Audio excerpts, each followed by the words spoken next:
আসসালামু আলাইকুম এভরিওয়ান। আশা করি সবাই ভালো আছেন। আজকে আমি একটি নতুন রেসিপি নিয়ে এসেছি। সবার প্রিয় এবং খুবই মজার একটি ডেজার্ট, গোলাপ জামুন। বাসায় তৈরি এই মিষ্টিটি এত মজার হয় যা আপনি খেলে দ্বিতীয়বার আর দোকান থেকে কিনে খাওয়ার ইচ্ছা করবে না।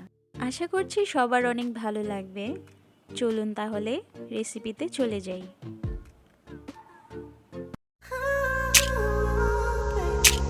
বিসমিল্লাহির রহমানির রহিম। 250 ml 2 কাপ পানি দিয়ে দিব। তারপর দিয়ে দিব 1 কাপ চিনি। দিয়ে দিচ্ছি আরও 4 টেবিল চামচ চিনি। সাথে দিয়ে দিচ্ছি কিছুটা জর্দা রং, এটা অপশনাল, আপনারা চাইলে নাও দিতে পারেন। তারপর দিয়ে দিব এলাচি গুঁড়ো 1/4 চা চামচ। মিডিয়াম আছে একটি বলক আসার পর চুলার ফ্লেম লো করে রেখে দেব। একেবারে লো আছে অন্য একটি পাত্রে তেল নিয়ে নিব। গোলাপ জামুন ডুবো তেলে ভাজতে হয়, তাই আমি সেই পরিমাণ তেল নিয়ে নিলাম। তেল গরম হতে থাক, এই মাঝে আমি মিষ্টিগুলো তৈরি করি। 1 কাপ উঁচু করে গুঁড়া দুধ নিয়ে নিয়েছি।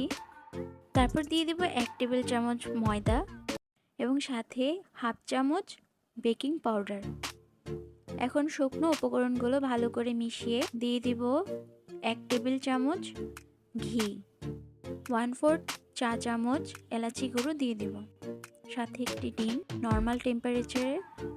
এখন সবগুলো উপকরণ একসাথে আলতো হাতে মেশাতে থাকব যতক্ষণ না একটি সুন্দর ডোয়ে পরিণত হয়। মেশাতে মেশাতে যখন হালকা তেলতেলে ভাব চলে আসবে এবং পাত্রের সাথে লেগে যাবে না, তখন বুঝতে হবে মিষ্টির ডোটি তৈরি। এখন অল্প অল্প করে নিয়ে হাতের তালুতে গোল গোল করে গোলাপ জামুনের শেপ দিয়ে দিব।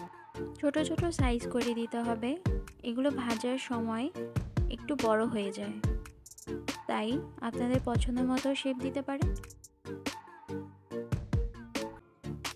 ছোট ছোট করে সাইজ করায় কমপক্ষে 16 থেকে 17টি মিষ্টি হয়েছে। তেল গরম হয়েছে কিনা বুঝতে একটি ছোট গোল্লা নিয়ে আমি ডুবো তেলে দিয়ে দিলাম। এখন দেখুন হালকা হালকা সাইড থেকে বাবল ওঠা শুরু করেছে। ঠিক এই টাইমে বুঝতে হবে যে তেল গরম হয়ে গেছে। যখন গোল্লাটি ভেসে উঠবে তখন একে একে সবগুলো মিষ্টি দিয়ে দেব এবং ততক্ষণ পর্যন্ত নাড়ব না যতক্ষণ না সবগুলো মিষ্টি তেলে ভেসে ওঠে।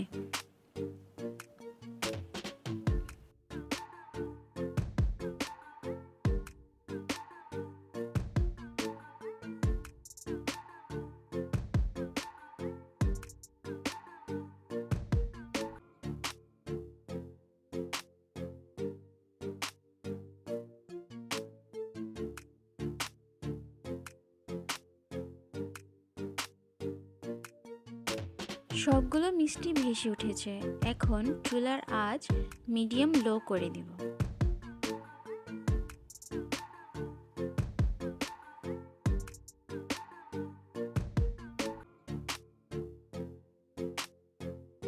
হালকা হাতে অনবরত এপাশ ওপাশ করে ভাজতে থাকবো।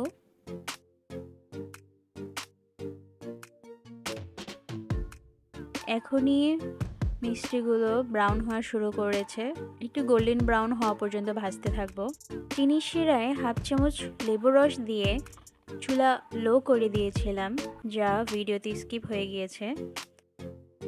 গোল্ডেন ব্রাউন হয়ে গিয়েছে, এখন তেল ঝরিয়ে চিনি শিরায় দিয়ে দিব। হালকা হাতে ভালো করে চিনি শিরায় মিশিয়ে রেখে দিব ঢেকে 10-15 মিনিটের জন্য।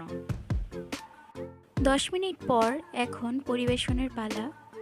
দেখা যাক কেমন হয়েছে।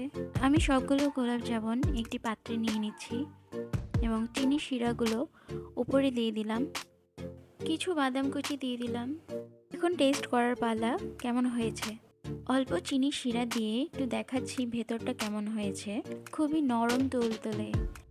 ছোট বড় সবারই গোলাপ জামুন অনেক পছন্দের, তো অবশ্যই বাসায় ট্রাই করবেন এবং জানাতে ভুলবেন না আমার রেসিপিটি কেমন লাগলো, এবং আমার পাশে থাকতে অবশ্যই সাবস্ক্রাইব করে রাখবেন। পরিবারের সবার মন জয় করতে অবশ্যই এই রেসিপিটি ফলো করবেন। আবারও দেখা হবে নতুন কোনো রেসিপি নিয়ে, আবারও হাজির হব। ততদিনের জন্য আল্লাহ হাফিজ। সবাই ভালো থাকবেন। আসসালামু আলাইকুম।